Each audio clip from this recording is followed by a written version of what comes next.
The afternoon sun hammered down on Harborview Marina with the kind of relentless golden intensity that made every chrome fitting on every yacht gleam like a signal mirror.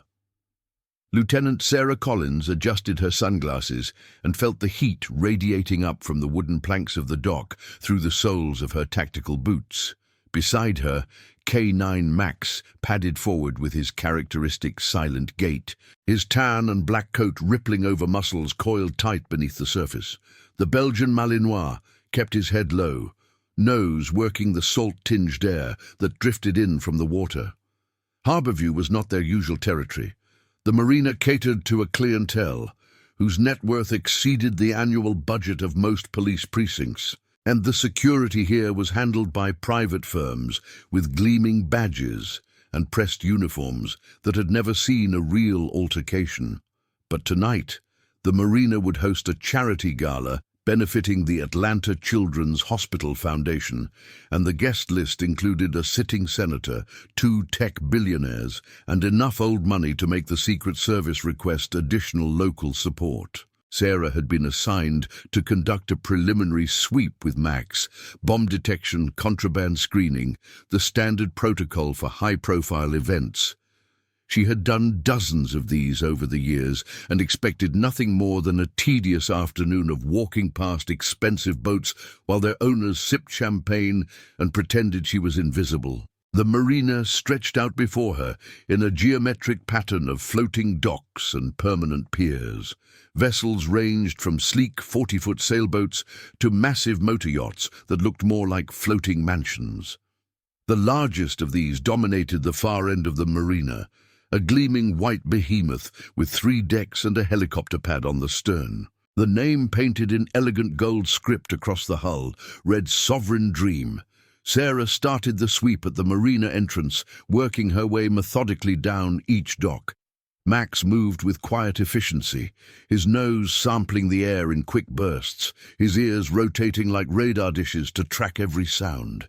Boat crews nodded at them with varying degrees of warmth. Some smiled at Max with the universal appreciation people showed for working dogs. Others watched with the wary suspicion of those who had something to hide, even if that something was only a bottle of wine purchased without proper import duties.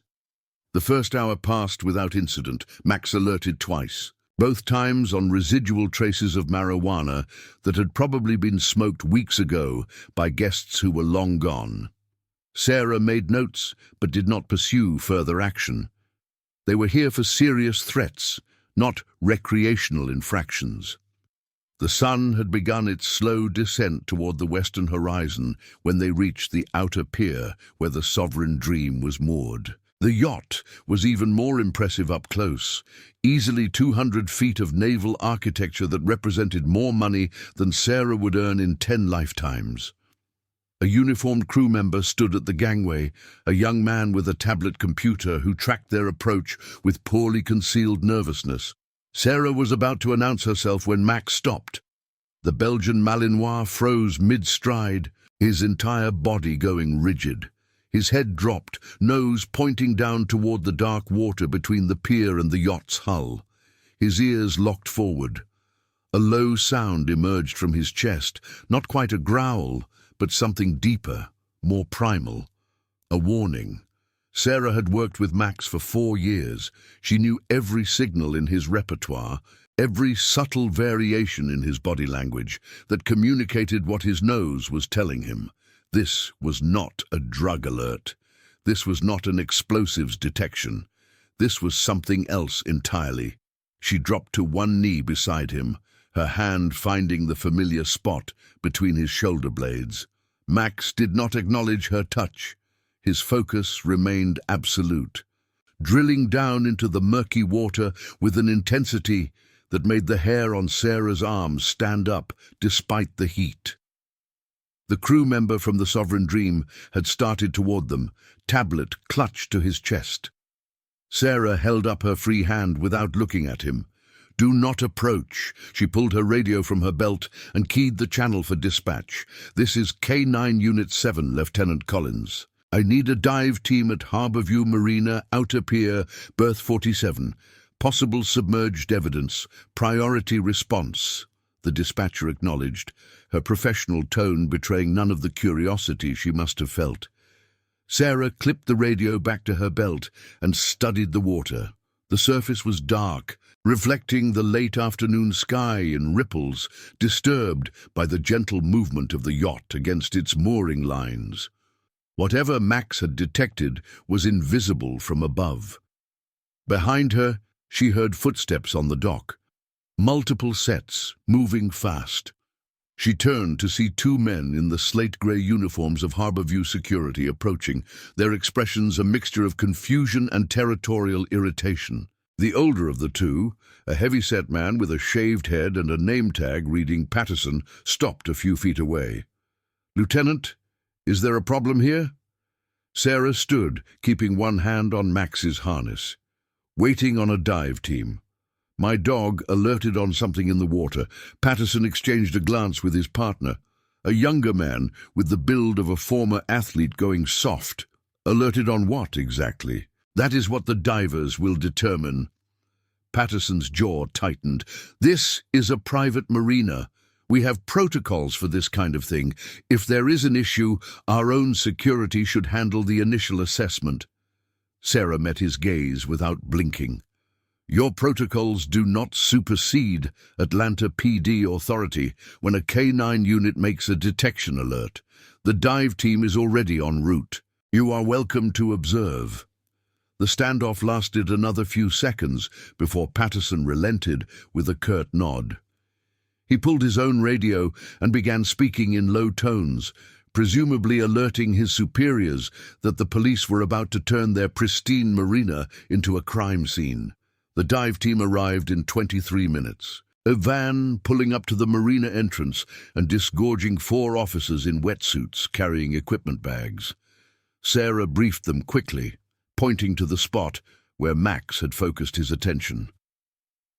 The Sovereign Dream's crew had emerged onto the deck to watch, a half-dozen men and women in matching polo shirts who whispered among themselves and took photos with their phones. The first diver entered the water with barely a splash, his partner following seconds later.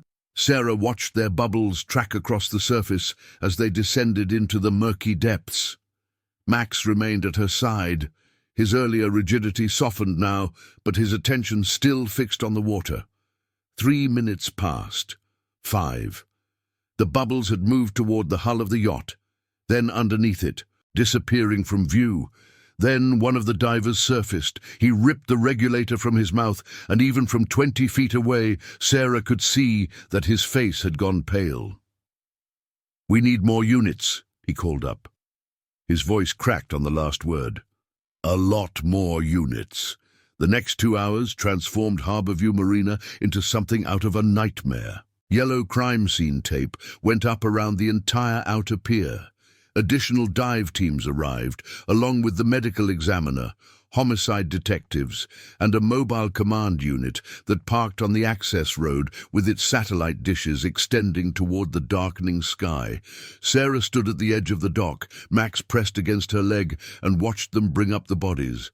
3 of them, bound together with industrial chain and attached to a weighted metal frame that had been wedged beneath the yacht's hull. The chains had been wrapped around their torsos multiple times, the kind of overkill that spoke to either paranoia or rage or both. They had been in the water long enough for decomposition to begin its work, but not so long that identification would be impossible. The third body was wearing the uniform of Harborview Marina Security. Detective Marcus Webb arrived as the sun touched the horizon, painting the marina in shades of orange and red that seemed grotesquely beautiful given the circumstances.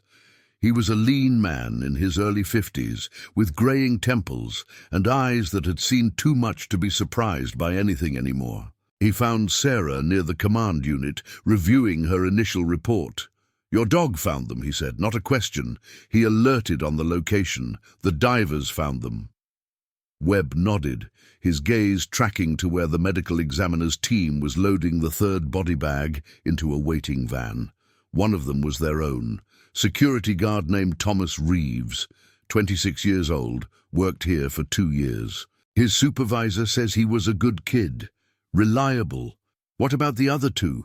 We are working on it, 1 male, 1 female. The condition of the bodies makes visual identification difficult.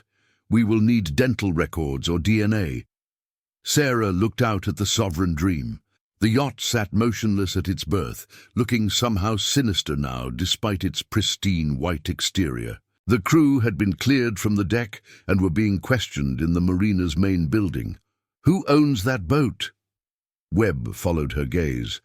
According to the registration, it belongs to a holding company called Meridian Ventures. We are still tracking down the beneficial ownership, but initial indications point to a man named Victor Soren. The name landed in Sarah's mind with a thud of recognition. Victor Soren was a name that appeared regularly in the business sections of newspapers and on panels at technology conferences. He had made his fortune in data analytics, building a company that harvested and processed information for corporate clients in ways that made privacy advocates uncomfortable, but were technically legal. He was also a major political donor, spreading his money across party lines with the calculated generosity of someone who viewed government as just another market to be cornered. Have you spoken to him? Webb's expression tightened. His lawyers have been in contact. They are being cooperative in the sense that they use a lot of polite words to avoid answering any actual questions. Soren himself is apparently traveling internationally and cannot be reached directly. How convenient, is it not always? Sarah looked down at Max, who had finally relaxed enough to sit, his tongue lolling in the warm evening air. He had done his job. He had found what was hidden. Now it was up to the humans to unravel what it meant. I want to stay on this, she said. Webb raised an eyebrow. You are K-9 unit. This is homicide. 3 bodies chained under a billionaire's yacht, one of them a security guard from this marina. My dog found them. I want in. Webb studied her for a long moment, and Sarah knew he was weighing the politics of the situation. K-9 officers did not typically work homicide investigations, but Sarah had a reputation, earned over years of work that had closed cases others had given up on, and there was something in her eyes now, a determination that Webb recognized from his own mirror. I will talk to the captain, he said finally. No promises. That night, Sarah took Max home to her apartment in Midtown. She fed him, brushed him, went through their usual routine with the mechanical precision of muscle memory. But her mind was elsewhere, circling back again and again to the image of those bodies emerging from the water, bound together in death by chains that must have weighed 50 pounds. She sat on her couch with her laptop open, searching for everything she could find about Victor Soren. The man had a carefully curated public image, philanthropist, innovator, visionary. He gave keynote speeches about the future of technology and human potential. He donated to hospitals and universities. He smiled for cameras with the ease of someone who had never had a door closed in his face. But there were cracks in the facade if you knew where to look. A lawsuit from a former employee, settled out of court with terms that included a strict non-disclosure agreement. A business partner who had died in a boating accident 3 years ago, ruled accidental despite questions from the man's family. Rumors in technology, circles about Meridian Ventures' true data sources, whispers that the company's analytics depended on information gathered through means that would not survive legal scrutiny. None of it was proof of anything, but taken together, it painted a picture of a man who operated in the spaces between laws, who used wealth and influence to smooth over the rough edges of whatever he was really doing. Max padded over and rested his head on her knee. Sarah scratched behind his ears absently, still staring at the screen. What did you smell down there? She murmured.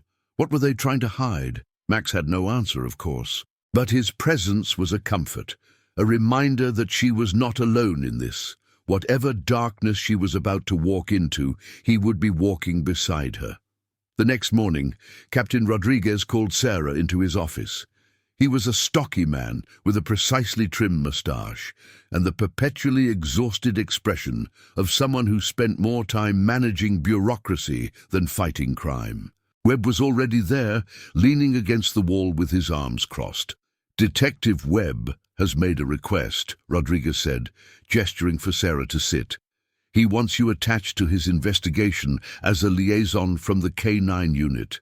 Given the circumstances of the discovery, I am inclined to approve." Sarah kept her expression neutral, despite the surge of satisfaction. "Thank you, Captain." "This is a high-profile case," Rodriguez continued. "Victor Soren has connections that reach into City Hall, the State House, and beyond. We need this investigation to be airtight. No mistakes, no shortcuts.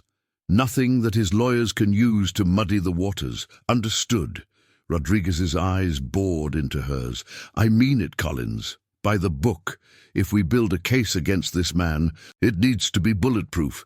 "Yes, sir." Webb pushed off from the wall. "The ME has preliminary reports on the victims. I thought you might want to be there when we go over them." They walked together through the precinct, Max padding silently between them. The morning shift was in full swing, phones ringing and keyboards clattering, but conversations died as they passed. Word had spread about what had been found at Harborview. 3 bodies chained together, a private security guard, a billionaire's yacht. It was the kind of case that made careers or destroyed them. The medical examiner's office was in the basement, a windowless maze of stainless steel and fluorescent lights. Dr. Yolanda Kim met them at the door. A small woman with sharp eyes, behind wire-rimmed glasses, and a manner that brooked no nonsense. "Cause of death for all 3 was drowning," she said, leading them past examination tables covered with white sheets. "They were alive when they went into the water." Sarah felt her stomach tighten. She had suspected as much, but hearing it confirmed was something else entirely. The chains were wrapped around them while they were still conscious. There are bruising patterns consistent with struggle. They fought. Kim stopped at a wall-mounted screen displaying X-ray images. She tapped a control, cycling through the images. Victim 1, the female. "Based on skeletal analysis and dental work, I estimate her age at approximately 19 to 22. No identifying documents, no fingerprints on file. We are running DNA, but that could take weeks. Victim 2, the male, similar age range, maybe slightly older, same situation with identification. However, I did find something interesting." She pulled up another image, this one showing a close-up of the man's shoulder, a tattoo, partially degraded by decomposition, but I was able to reconstruct most of it. It appears to be a symbol, some kind of stylized crown with a number beneath it. "What number?" Webb asked. 14. Kim let that hang in the air. Sarah felt a chill despite the basement's regulated temperature. "You think this is trafficking related? I think that is outside my expertise," Kim said carefully. "What I can tell you is that I have seen similar markings on other bodies over the years. Usually young people, usually in circumstances that suggest they were not traveling voluntarily. I'm not in the business of speculation, but if you want my unofficial opinion, these 2 were cargo." Webb exhaled slowly. "And the security guard?" "Thomas Reeves." Kim's tone softened slightly. "He was local. We have dental records. 26 years old, no criminal history, worked at Harborview for 2 years. His cause of death was also drowning, but the pattern of his injuries is different. The other 2 victims show signs of extended restraint, chafing on wrists and ankles, consistent with being bound for days or weeks. Reeves shows only the chain marks. He was not held captive. He was killed quickly, probably because he saw something he should not have seen. Or knew something, Sarah said. Or knew something, Kim agreed.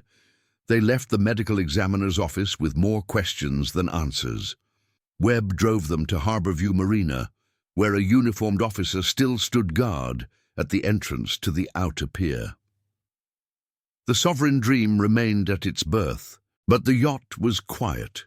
its crew having been released after questioning the previous night. The marina's main office was a glass-walled building overlooking the docks. Inside, they found Benjamin Price, the operations manager, waiting with an expression of thinly veiled hostility. He was a tall man in his 60s, with silver hair and the cultivated manner of someone who had spent a lifetime catering to wealth. "Detectives," he said, his tone making the word sound like an accusation. "I hope this can be brief. We have a business to run." "3 people were murdered here," Webb said flatly. "Your concerns about business are noted." Price's jaw tightened, but he said nothing. "We need to review your security footage," Webb continued. "All cameras covering the outer pier going back 3 weeks. Our security system is managed by an outside contractor. There are privacy considerations for our clients. Then get your lawyers to expedite whatever paperwork they need. We will have a warrant by end of day, regardless. You can cooperate now, or we can come back with more officers and make this process much more visible to your clients." The threat of publicity did what appeals to justice could not. Price made a call, spoke in low tones, and within an hour they had access to the marina's security archive. Sarah spent the rest of the day reviewing footage on a laptop in the marina's conference room. Max dozed at her feet, occasionally lifting his head when someone walked past the glass walls. The footage was high quality, but the coverage was imperfect, focused primarily on entrances and high-traffic areas rather than individual berths. The Sovereign Dream appeared sporadically. Crew members came and went. Supplies were loaded, nothing obviously suspicious, until she reached footage from 11 days before the bodies were discovered. At 2 in the morning, a van pulled up to the service entrance of the marina. The camera angle was poor, catching only the edge of the vehicle and the shapes of people moving in the darkness. But Sarah counted at least 5 figures emerging, 2 of them being guided, their movements suggesting constraint. She rewound and watched again. One of the guided figures stumbled. The person behind them grabbed their arm, yanking them upright with casual brutality. "Webb," Sarah called, "you need to see this." He came over and watched in silence as she played the clip. When it ended, he pulled out his phone and made a call. "I need that van traced. Partial plate, service entrance camera. Time stamp 2:14 a.m. 11 days ago. Priority." They spent 3 more hours combing through footage, but found nothing else conclusive. The van had not appeared again on any camera covering the marina entrances. Whoever had driven it knew the blind spots. By evening, they had a partial identification on the van through DMV records. It was registered to a rental company, and the rental agreement was in a name that traced back to a post office box that traced back to nothing at all. But the rental had been paid for with a credit card, and credit cards left trails. The next morning, Sarah and Webb sat in an interview room across from a man named Gerald Watkins. He was 43 years old, unemployed, and visibly nervous. The credit card used to rent the van was in his name. "I do not know anything about any bodies," Watkins said for the 3rd time. His leg bounced beneath the table, a metronome of anxiety. "I rent out my cards sometimes. For cash. It is not illegal. Using your identity for fraudulent purposes is very much illegal," Webb said. "But we are not interested in charging you with that. We are interested in who you rented your card to."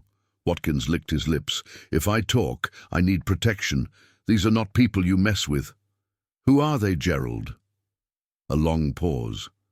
Watkins looked at the mirror on the wall, knowing there were people watching behind it. "I never met the bosses," he said finally. "Just the go-betweens. A guy named Carlo. Italian maybe, 40s, scar on his chin. He pays cash for clean cards, no questions asked. Where do you meet him? Different places. He calls me when he needs one. Last time it was a parking lot behind a grocery store in East Point." Webb leaned forward. "We are going to need you to call Carlo and set up another meeting. Tell him you have a fresh card available." Watkins shook his head violently. "No way. He will know something is wrong." These people killed 3 people and chained them under a boat. You think they will not kill me? We can protect you, Webb said. Watkins laughed, a bitter sound. Yeah, like you protected that security guard? The interview stalled after that. Watkins was too scared to cooperate further, and without his assistance, the trail to Carlo would be difficult to follow. They had his description, his first name, and nothing else. Sarah left the precinct that evening, feeling the familiar frustration of an investigation stuck in neutral. Max sensed her mood and pressed closer than usual as they walked to her car, his shoulder brushing her leg with each step. At home, she found herself returning to her research on Victor Soren. The man had given a speech 3 days ago in Singapore, appearing on video that placed him 8,000 miles from Atlanta. His lawyers continued to insist that he had no knowledge of any activities aboard the Sovereign Dream, that the yacht was used by various executives and clients of Meridian Ventures, and he himself rarely set foot on it. It was plausible. It was probably even partially true. But Sarah did not believe for a moment that 3 people had been murdered and hidden beneath Soren's personal yacht without his knowledge or approval. The question was how to prove it. She was still reading when her phone buzzed with a text from Webb. Me found something. Need you at the precinct first thing. Sarah arrived at 7 the next morning, Max at her side. Webb met her at the elevator with coffee and a folder. Kim found a tracking chip, he said as they walked, in the male victim. Subcutaneous, injected beneath the skin at the base of the skull. Tracking chip, like for dogs? Similar technology but more sophisticated. It is designed for long-term implantation in humans.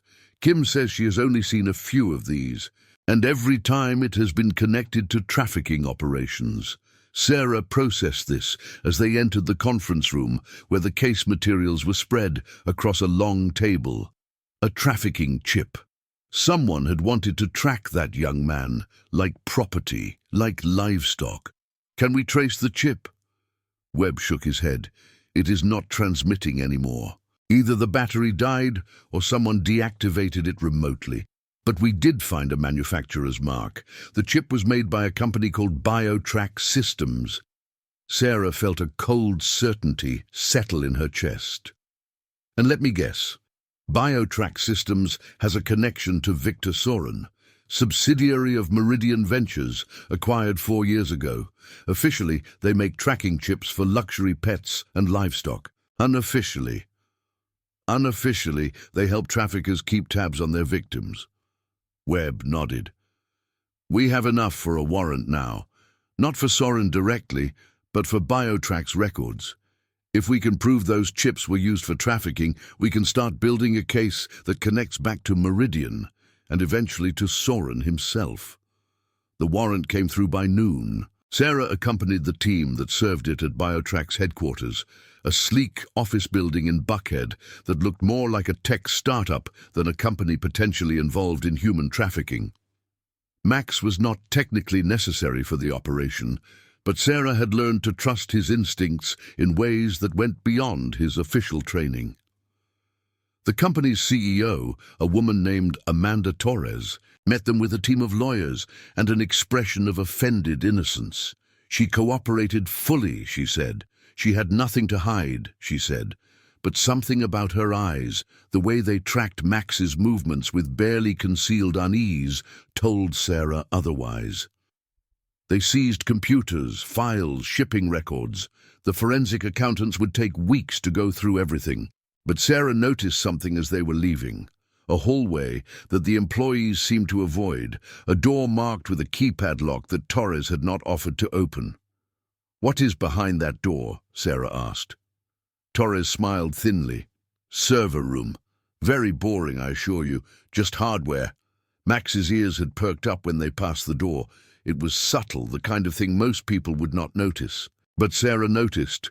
We will need access. That is not covered by your warrant. Then we will get another warrant. Torres's smile did not waver, but something flickered behind her eyes. Of course. I am sure the process will take several days. We will have everything prepared for you by then." They left with what they had, but Sarah knew they had missed something. Whatever was behind that door, Torres was confident it would be gone by the time they returned with expanded authorization. That night, Sarah could not sleep. She lay in bed with Max curled at her feet, her mind racing through the fragments of the case. 3 bodies, a security guard who saw something he should not have, tracking chips made by a company owned by Soren's conglomerate, a server room that Torres did not want them to see, and somewhere out there, the people who had done this were still operating, still moving victims like cargo, still killing anyone who got in their way. Her phone rang at 3 in the morning. Webb's name on the screen. "We have another body," he said. His voice was flat with exhaustion and something else, something that sounded like fear. "You need to get down here." "Where?" The address he gave was in an industrial area south of the airport. Sarah dressed quickly, Max sensing the urgency and waiting by the door with his harness already half on. The scene was a warehouse, long abandoned from the look of it, surrounded now by police vehicles and emergency lights that painted the pre-dawn darkness in strobes of red and blue. Webb met her at the perimeter tape, his face grim. "Thomas Reeves had a sister," he said. "Her name was Jennifer. She had been asking questions about his death, talking to his co-workers, his friends, trying to understand why he was killed." Sarah felt her stomach drop. Had been asking. Webb led her to the warehouse entrance. Inside, the body lay on the concrete floor, illuminated by portable floodlights. Jennifer Reeves had been young, maybe 24. She had her brother's eyes, the same determined set to her jaw that Sarah had seen in his personnel photo. She had also been shot twice in the chest, execution style. "There was a note," Webb said, handing Sarah an evidence bag, typed on a card and left on the body. The message was brief. "Stop looking." Sarah stared at the words until they blurred. This was a warning, not just for the police, but for anyone who might think about pursuing the truth about what had happened at Harborview Marina. Beside her, Max growled low in his throat. He had picked up a scent, his nose pointing toward a side door that led deeper into the warehouse. Sarah drew her weapon. Webb signaled for backup, and they moved together, following Max through the darkened structure. The warehouse was vast and empty, their footsteps echoing off the metal walls. Max led them past rusted machinery and collapsed shelving units, his pace increasing as the scent grew stronger. They found the room at the back of the building, a makeshift holding area hidden behind a false wall. Inside were mattresses on the floor, buckets in the corner, chains bolted to the support beams. The smell was overwhelming, the accumulated residue of human beings held against their will in conditions no one should have to endure. But the room was empty now. Whoever had been held here had been moved, probably hours ago. "How many?" Webb asked, his voice tight. Sarah looked at the mattresses, counted them. 12, maybe more. They stood in silence, the weight of what they had found pressing down on them. This was not just a murder case anymore. This was an operation, systematic and organized, that had been running under their noses for who knew how long, and Jennifer Reeves had gotten too close to exposing it.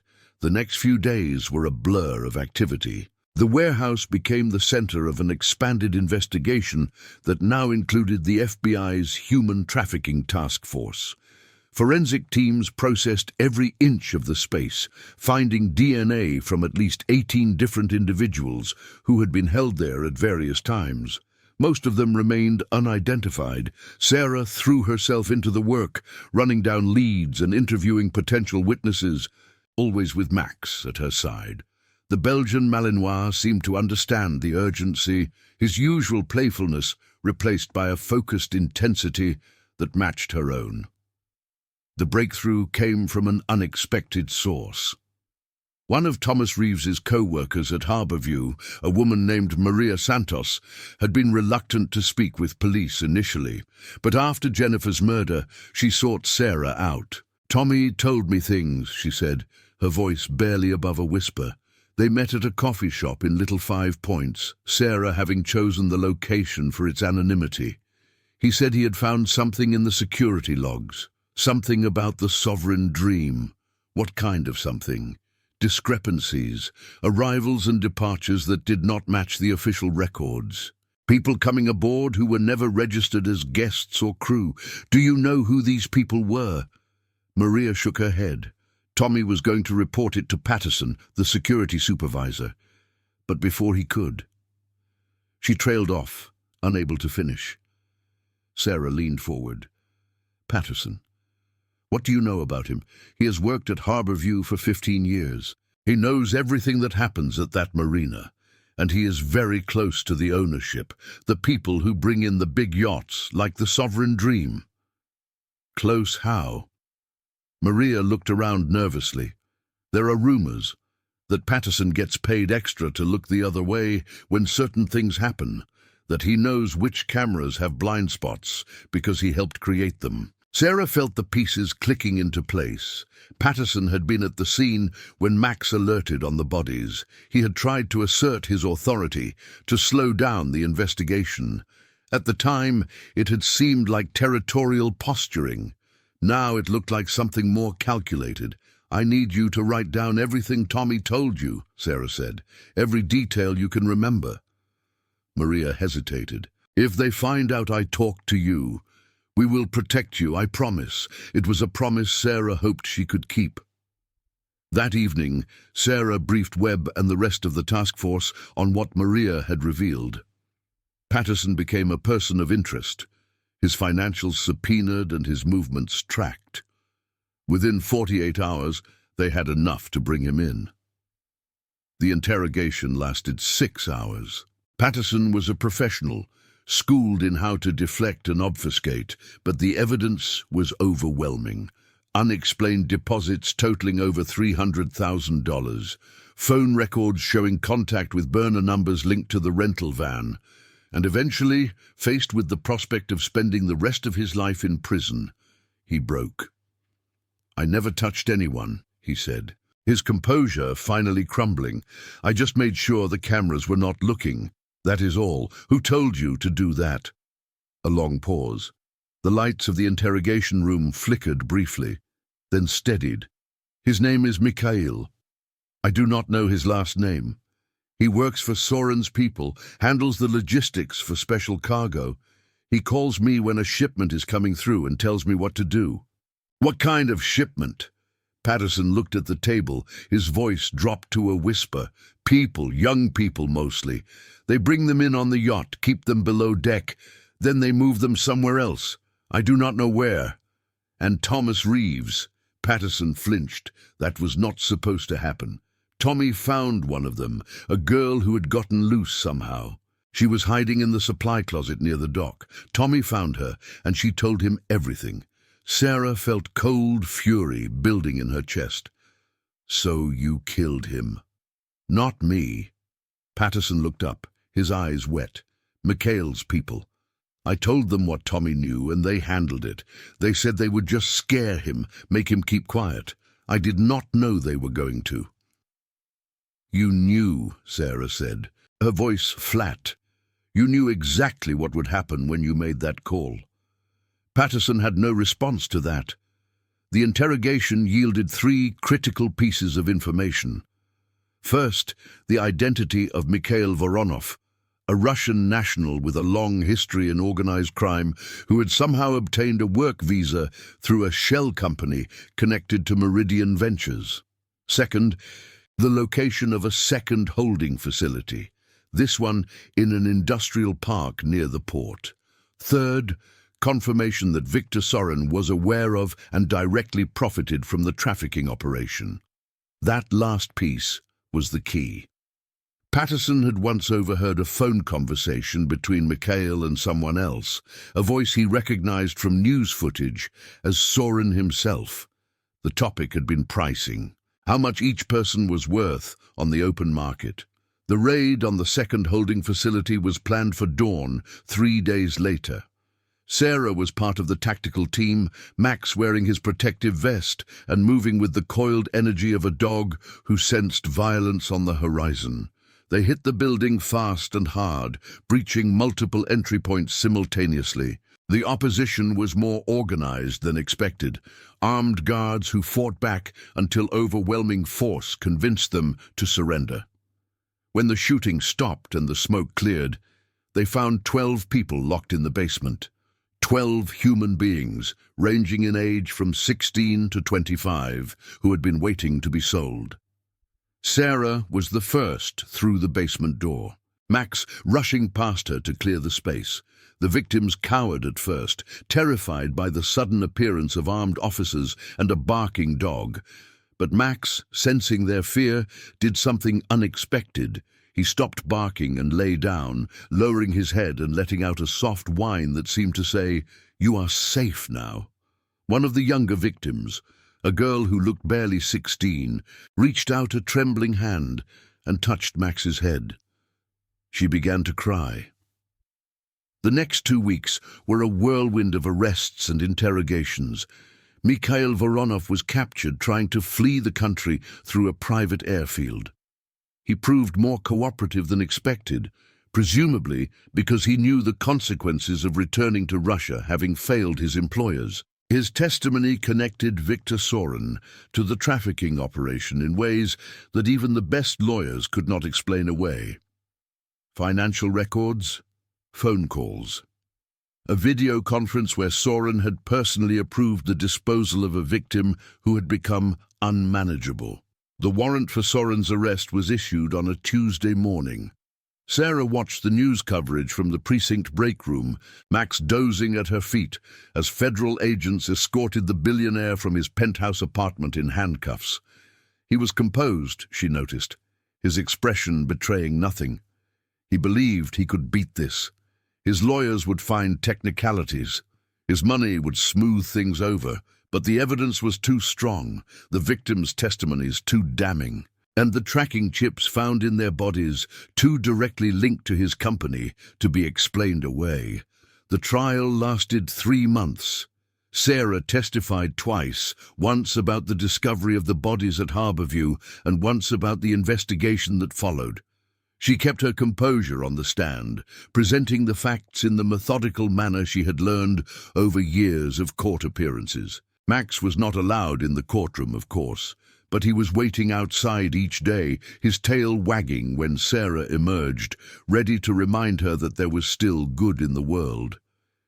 Viktor Sorin was convicted on 37 counts including human trafficking, conspiracy to commit murder, and racketeering. The sentence was 4 consecutive life terms without possibility of parole. Amanda Torres, the BioTrack CEO, received 20 years for her role in manufacturing and distributing the tracking chips. Patterson got 15 years for his part in the cover-up and the death of Thomas Reeves. The organization was dismantled, its assets seized, its networks exposed. Law enforcement agencies across 3 continents launched investigations based on evidence recovered from Meridian Ventures servers. But Sarah knew this was not the end. Organizations like this were hydras, regrowing heads even as old ones were severed. There would be others to take Sorin's place, other victims waiting to be found, other bodies hidden in places no one thought to look. She accepted a commendation from the mayor in a ceremony at City Hall. Max received one too, a special award for exceptional service that came with a new tactical harness and a year's supply of his favorite treats. The photo of Sarah pinning the commendation to Max's harness made the front page of the Atlanta Journal-Constitution. But it was not the public recognition that mattered to her. What mattered was the 12 people they had saved from the basement, the families who finally had answers about what happened to their missing children. The message sent to anyone who thought Atlanta was a safe place to traffic human beings. On the evening after the verdict, Sarah took Max to the marina. Harborview was under new management now, the old owners having distanced themselves from the scandal with the speed of rats fleeing a sinking ship. The outer pier where the sovereign dream had been moored was empty, the yacht having been seized as evidence and eventually transferred to the Marshal's Service for auction. She walked to the spot where Max had frozen that afternoon, nearly 4 months ago now. The water was calm, reflecting the lights of the city in ripples of gold and white. Somewhere down there, hidden in the silt and darkness, there were probably still traces of what had happened. The chains had been recovered, but fragments remained, memories embedded in the very molecules of the place. Max sat beside her, his head tilting as if asking what they were doing here. Sarah scratched behind his ears and watched the water. "You knew," she said quietly, "before any of us. You knew something was wrong." Max leaned into her touch, his tail sweeping once across the dock. They stayed there for a while as the sun set and the sky turned from gold to purple to black. The marina came alive with evening activity, boats returning from day trips, crews preparing for night cruises. Life continued as it always did, indifferent to the horrors that had been committed in its midst. But Sarah was not indifferent. She would never be indifferent, because somewhere out there, right now, someone else was being held against their will. Someone else was being treated as cargo, as product, as something less than human. And as long as that was true, her work was not finished. She looked at Max, at this remarkable animal who had become her partner in every sense of the word, and felt a fierce determination solidify in her chest. "Let us go home," she said. "Tomorrow there would be new cases, new challenges, new horrors to confront. But tonight she would rest." They walked back to her car together, the woman and her dog, silhouettes against the lights of the city. Behind them, the water of the marina continued its endless motion, keeping its secrets as it always had, waiting for someone else to come looking. As Sarah drove home, her phone buzzed with a text from Webb. "New case tomorrow. Missing person connected to a cargo company at the port. Captain wants you and Max on it," she replied with a single word. "Confirmed." Max, sensing her energy, sat up straighter in the back seat. His eyes met hers in the rearview mirror, and she could swear she saw understanding there. He knew what was coming. He was ready. They were always ready. The next morning brought grey skies and a chill wind that swept in from the coast. Sarah arrived at the precinct early, Max trotting beside her with his harness already secured. Webb was waiting with coffee and a case file. "Michael Torres," he said, handing her the folder. 32 years old, worked as a customs inspector at the port. His wife reported him missing 3 days ago. Yesterday, his access card was used at a restricted warehouse on Terminal B. The same warehouse that has been flagged by CBP for irregularities in its shipping manifests. Sarah flipped through the file. Torres had a clean record, 15 years with customs, commendations for diligence, not the profile of someone who would disappear voluntarily. Connection to Soren's operation? We do not know yet. But the warehouse is owned by a company that shared office space with one of Meridian's subsidiaries. Could be coincidence. Could be something else. They drove to the port, the industrial landscape unfolding around them in a maze of container stacks and loading cranes. Terminal B was on the far end, a cluster of warehouses that handled specialized cargo, requiring extra documentation and inspection. The warehouse in question was a nondescript building, identical to dozens of others around it. A security guard met them at the entrance, a young woman who looked nervous at the presence of an Atlanta PD detective and a K-9 unit. "We received your call," she said. "The access log shows Mr. Torres entering at 11:47 p.m. 3 nights ago, but there is no record of him leaving." Sarah looked at Max. The dog's nose was already working, sampling the air that drifted from the warehouse interior. "We are going to need to do a sweep," she said. The warehouse was stacked with shipping containers, a labyrinth of metal boxes arranged in rows that stretched toward the far wall. Max moved ahead, his pace quickening as he caught a scent. Sarah followed, her hand resting on her weapon, Webb a step behind. They found the blood first. A spray pattern on the concrete floor, partially concealed behind a stack of pallets. The blood led to a shipping container with its doors sealed by a heavy padlock. Max sat in front of the container, his alert posture indicating something significant inside. Webb called for backup and a forensic team. While they waited, Sarah walked the perimeter of the container, noting its shipping codes and origin labels. According to the manifest, it was supposed to contain industrial machinery from South Korea, but Max's alert suggested otherwise. The forensic team arrived with bolt cutters. The padlock gave way and the container doors swung open. Michael Torres was inside. He was alive, but barely. Bound and gagged, beaten badly, left among crates of machinery that concealed something far more valuable. Weapons, crate after crate of military-grade hardware, assault rifles, ammunition, body armor, enough to supply a small army. Torres was rushed to the hospital. When he regained consciousness 2 days later, he told them everything. He had discovered the weapons shipment during a routine inspection. He had reported it through official channels, and someone within those official channels had ensured that his report never reached anyone who would act on it. "They came for me that night," he said, his voice rough. 2 men, professional. "They said I should have kept my mouth shut. They were going to kill me. Would have if your people had not found me." "Who are they?" Sarah asked. Torres shook his head.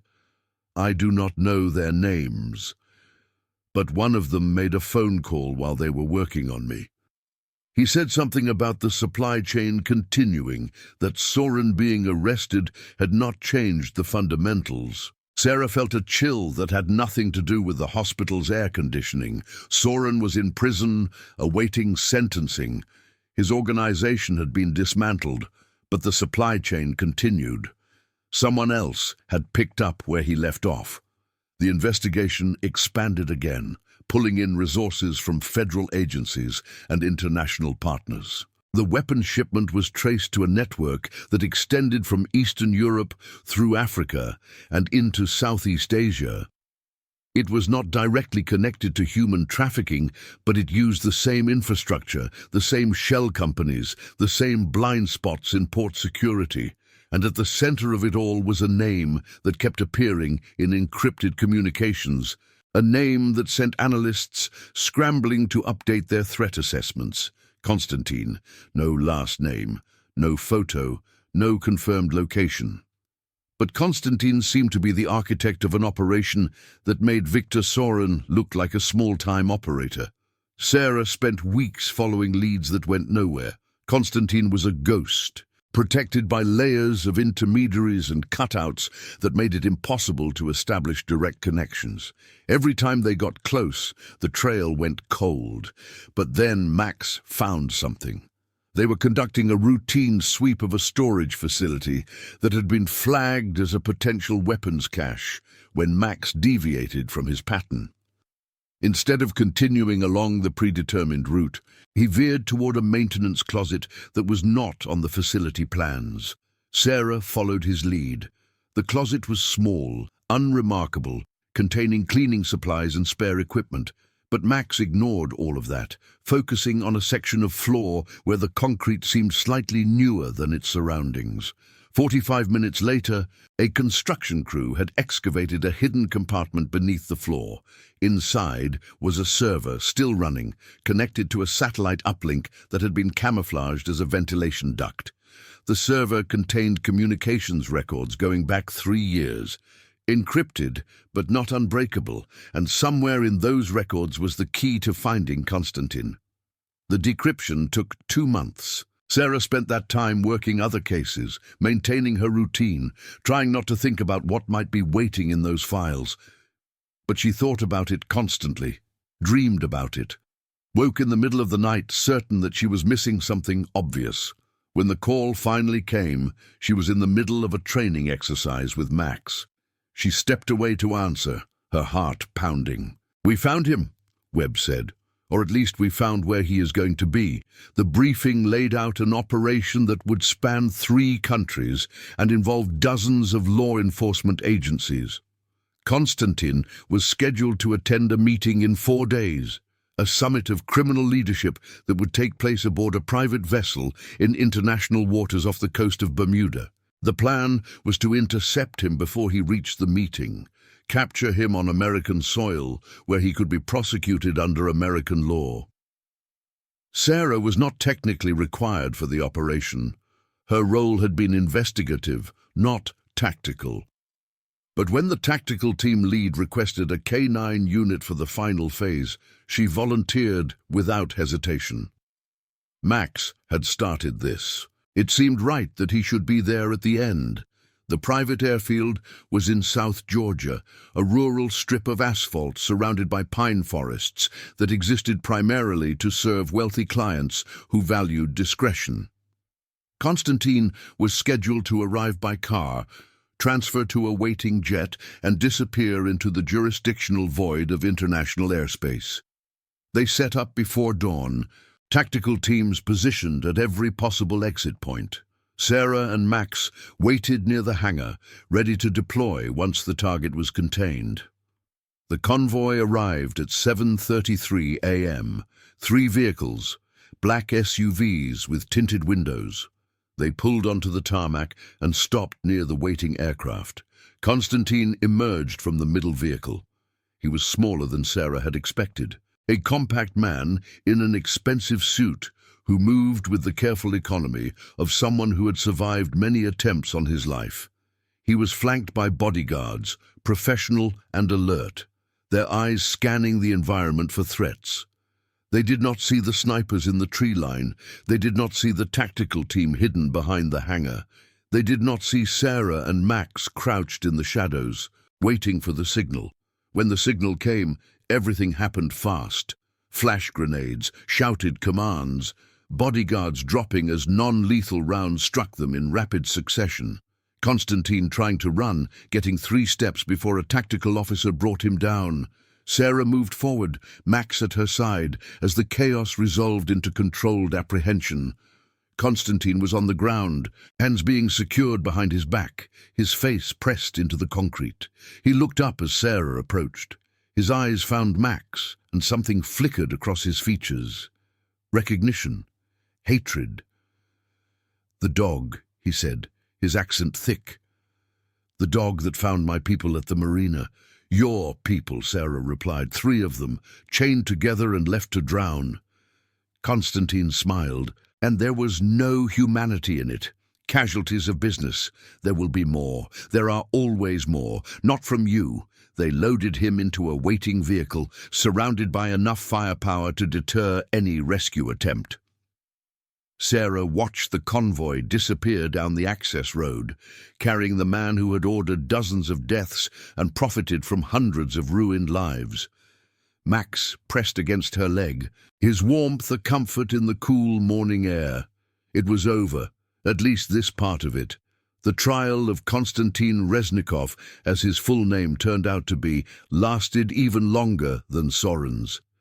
The evidence was voluminous, the crime spanning multiple countries and decades, but the outcome was never in doubt: life without parole, in a maximum security facility where his wealth and connections could not protect him.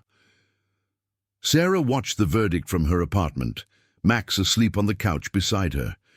She felt no triumph, only a weary satisfaction. They had stopped one monster.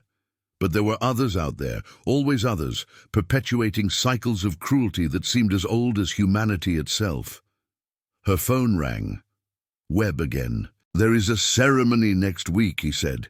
"The mayor wants to recognize everyone who worked on the case. You and Max are the headliners.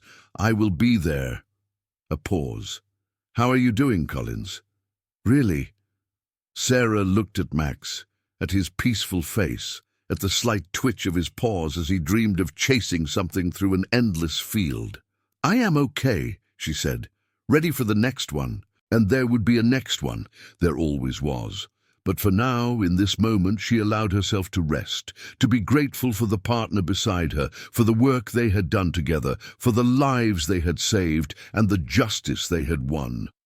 Max opened one eye, as if sensing her thoughts. His tail thumped once against the cushion. "Good boy," Sarah whispered. "Good boy." Outside, the city of Atlanta continued its eternal motion. Somewhere out there, someone needed help. Someone was in danger. Someone was waiting to be found. Tomorrow, Sarah and Max would answer that call. But tonight, they had earned their peace. The story does not end, not really. Stories like this never do. They continue in the lives of the people saved, in the reforms enacted, in the criminals who think twice before operating in a city where a lieutenant and her dog have proven they will not rest until justice is served. Thomas Reeves and his sister Jennifer were buried side by side in a cemetery outside Atlanta. Sarah attended the funeral, Max sitting solemnly beside her. She spoke with their mother afterward, a woman aged by grief, but still standing. "Thank you," the woman said, "for not letting them disappear." Sarah had no words adequate to the moment. She simply nodded and held the woman's hand. The 12 survivors from the basement went on to various fates. Some returned to their home countries. Others remained in the United States, their immigration status regularized through the Victims Assistance Program. One of them, the young girl who had first touched Max in the basement, wrote Sarah a letter 6 months later. "I'm in school now," the letter said. "I'm studying to be a veterinarian. Because of your dog. Because he showed me that even in the worst moments, there can be kindness." Sarah kept the letter in her desk, pulling it out on the hard days when it seemed like the darkness was winning. A reminder that their work mattered, that every person saved was a universe preserved. Harborview Marina eventually returned to normal operation, though the outer pier where the Sovereign Dream had been moored remained empty for a long time. No one wanted to berth their vessel in the shadow of such history. Victor Soren appealed his conviction 3 times. Each appeal was denied. He died in prison 7 years later, officially of natural causes, though rumors persisted of something more deliberate. Konstantin Reznikov remained silent even after his conviction, never revealing the full extent of his network or the identities of his remaining associates. The investigation continued, a slow but steady dismantling of an empire built on human suffering. And Sarah Collins continued her work. She was promoted to captain 3 years after the Marina case, overseeing the K-9 unit she had served with such distinction. But she still went out on calls sometimes, still strapped on her tactical vest, and let Max lead her into the unknown, because that was who she was, that was who they were. Partners, protectors, the thin line between order and chaos in a city that needed them more than it would ever admit. Max retired from active duty at age 11, his joints beginning to show the wear of years of service. Sarah brought him home and gave him the retirement he had earned, a life of soft beds and long walks and all the treats he could eat. He died peacefully in his sleep at age 13, his head resting on Sarah's lap. The funeral was attended by every member of the K-9 unit, past and present. Officers who had worked with Max over the years shared stories of his brilliance, his loyalty, his uncanny ability to find what others could not see. Sarah spoke last. She talked about the day she first met Max, a young dog with too much energy and an intensity that intimidated other handlers. She talked about the cases they had solved, the lives they had saved, the long nights and early mornings they had shared. And she talked about that afternoon at Harborview Marina, when Max had frozen at the edge of a pier and refused to move until she understood what he was trying to tell her. He knew, she said, her voice steady despite the tears on her face. He always knew, and he never stopped trying to make me understand. She buried Max in the yard of the house she had bought after her promotion, beneath an oak tree where he had liked to lie on summer afternoons. The headstone was simple: Max, faithful partner, hero. 6 months later, Sarah took on a new partner, a young Belgian Malinois named Apollo, with the same intensity and intelligence that had marked Max from the beginning. They had work to do. On a bright autumn morning, Sarah and Apollo responded to a call at the port. A suspicious container flagged by a routine inspection. Something that did not match the manifest. Apollo's nose found the discrepancy, hidden compartment, signs of recent human presence. Sarah called for backup and prepared to open the container. Inside, she knew there would be people who needed help, people who had been treated as cargo, as product, as something less than human.